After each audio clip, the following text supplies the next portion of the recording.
আজকের আমার রেসিপি হচ্ছে ইলিশ মাছ দিয়ে গাটি কচু। অনেকে গাটি কচু শুনলে একটা লোতলোতে ব্যাপারের জন্য খেতে চান না, তো এই রেসিপিটি আজকে তাদের জন্য। তো চলুন আজকে এই ইলিশ মাছ দিয়ে গাটি কচু কিভাবে বানাবো একবার দেখিয়ে দিই। নমস্কার বন্ধুরা, আমি সুজাতা। আপনাদেরকে আমার চ্যানেল সুজাতাস কিচেনে অনেক অনেক স্বাগত।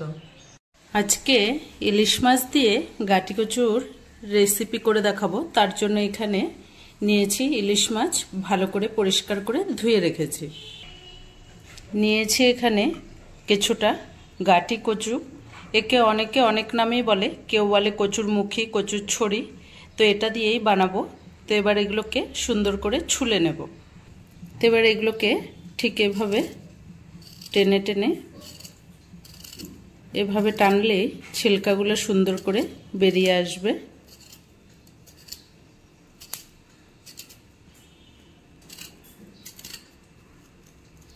ঠিক এভাবে সবগুলো পরিষ্কার করে ছুলে নেব।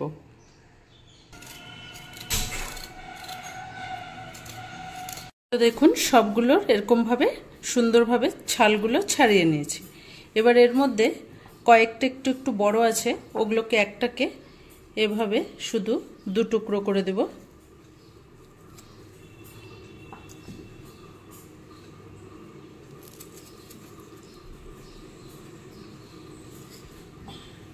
সবগুলো কেটে নিয়েছি, যেগুলো ছোট আছে ওগুলোকে এভাবে রেখে দিলাম।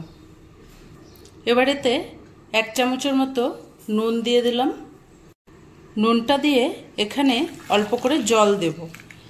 এটার থেকে একটা পিছলে ভাব থাকে, ওটাকে এভাবে একটু নুন জলে ভিজিয়ে রাখলে অনেকটা কমে যাবে। এভাবে 2-3 মিনিট ভিজিয়ে রাখলে এটা যে একটা পিছলে ভাব থাকে এটা অনেকটা কমে যাবে। এভাবে 2 মিনিট ভিজিয়ে রাখলাম। 2-3 মিনিট এভাবে ভিজিয়ে রাখছিলাম। তো দেখুন কতটা জলটা গাঢ় হয়ে গেছে। এবার এটাকে 2-4 বার করে ভালো করে ধুয়ে পরিষ্কার করে নেব। 2-4 বার করে কচুটাকে ভালো করে ধুয়ে পরিষ্কার করে রেখে দিয়েছি। এবার ইলিশ মাছগুলোর মধ্যে আমি নুন হলুদ মাখিয়ে নেব।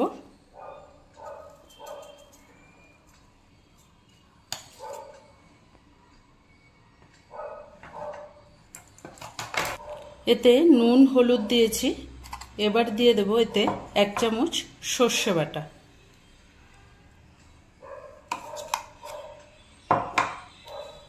সাথে দিয়ে দেব অল্প করে সর্ষের তেল।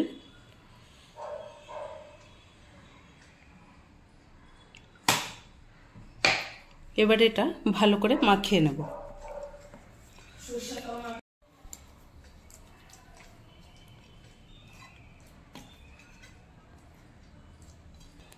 মাছটাকে ভালো করে মশলার সাথে মেখে রেখে দিলাম। এবার প্রথমেই একটা কড়াইয়ের মধ্যে অল্প করে জল বসিয়ে দিয়েছি। জলটা ভালো করে গরম হয়ে গেছে। এর মধ্যে আমি এবার গাটিগুলো ছেড়ে দেব। এটা একটু ভাপিয়ে নিলে এর থেকে একদম যে পিছলা ভাবটা আসে ওটা পুরো ক্লিয়ার বেরিয়ে যাবে। তো দেখুন সুন্দর করে ফুটে গেছে। এটার থেকে কতটা পিছলে ভাবটা বেরিয়ে যাবে। এবার এটাকে আমি ছেঁকে নিব। ভালো করে ছেঁকে এবার এটাকে উঠিয়ে রেখে দেব। কড়াইটা ধুয়ে এবার কড়াইটা বসিয়ে দিয়েছি। কড়াইটা গরম হয়ে গেছে। এখানে দিয়ে দেব কিছুটা সরষের তেল। তেলটা ভালো করে গরম হয়ে গেছে। এবার এতে দিয়ে দেব অল্প করে কালো জিরে ফোড়ন। দিয়ে দেব 3-4টে কাঁচা লঙ্কা।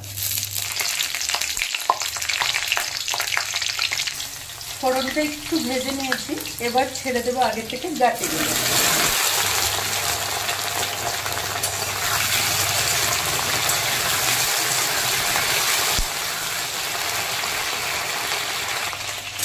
একটু নেড়ে চেড়ে এর মধ্যে এবার আমি মশলাগুলো অ্যাড করে দেব। এটা বেশি ভাজতে হবে না, ভাজলে এটা একটু শক্ত ভাব হয়ে যায়। এবার এর মধ্যে দিয়ে দিচ্ছি হলুদ গুঁড়ো, স্বাদ মতো নুন, দিয়ে দিচ্ছি 1 চামচের থেকেও অনেকটাই কম, আধা চামচও দিচ্ছি না, অল্প করে জিরের গুঁড়ো। এবার এতে দিয়ে দেব লঙ্কা, এটা আমি পেস্ট করে রেখেছি, একটু ঝাল হবে এটা। 2 চামচের মতো লঙ্কা বাটা দিয়ে দিলাম। এবার মশলাটার সাথে গাঁটিগুলোকে কষতে হবে।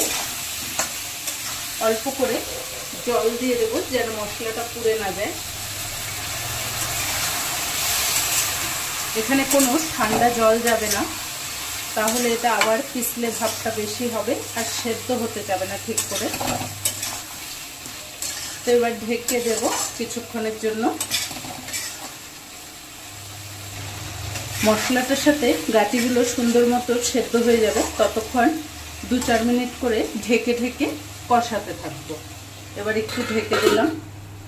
2-4 মিনিট করে ঢেকে ঢেকে মশলাটার সাথে গাঁটিগুলো ভালো মতো কষে গেছে। ঠিক এভাবেই কষাতে হবে একটু, যতক্ষণ না লঙ্কার আর মশলার গন্ধটা চলে যায়। ঝালটা আপনারা আপনাদের মতো করে দেবেন, যে যেরকম ঝালটা খান। আমরা একটু ঝালটা বেশি খাই, আর এটা এরকম যে কোনো একটা কচুর রান্নাতে ঝালটা একটু বেশি লাগে। তো এবার দেখুন মশলাটা সুন্দর মতো কষে গেছে। এবার আমি এতে জল দিয়ে দেব। তো এতে এবার ফুটনো গরম জল দেব। যদি এই সময় আমরা ঠান্ডা জল দিই তাহলে কচুটা ভালো করে সেদ্ধ হবে না। তো এখানে গরম জল দিচ্ছি। খুব চটজলদি এই রান্নাটা হয়ে যায়, আর মশলাও বেশি লাগে না।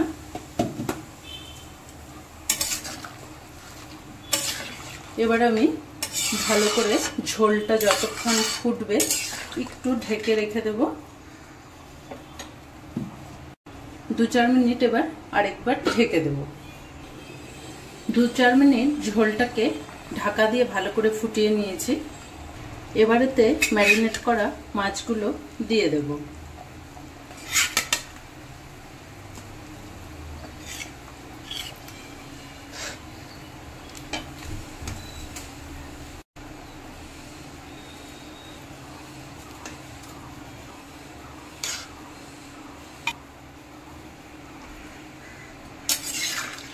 তো মাছগুলো সব দেওয়ার পরে আরও কিছুক্ষণ এবার ঢেকে রেখে দেব, যতক্ষণ না গাঁটিগুলো আর মাছগুলো একসাথে ভালো করে সিদ্ধ হয়ে যাওয়া পর্যন্ত।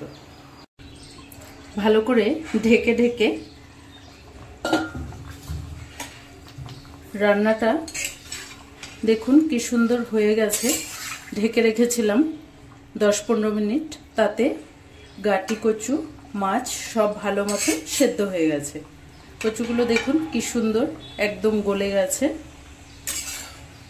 ঠিক এভাবেই রান্না করলে কখনো গাঁটি কচুর থেকে যে পিছলে ভাবটা দেখুন একটুকু নেই। তো রান্নাটা একদম রেডি। তো এবার ঢেলে দেখাচ্ছি।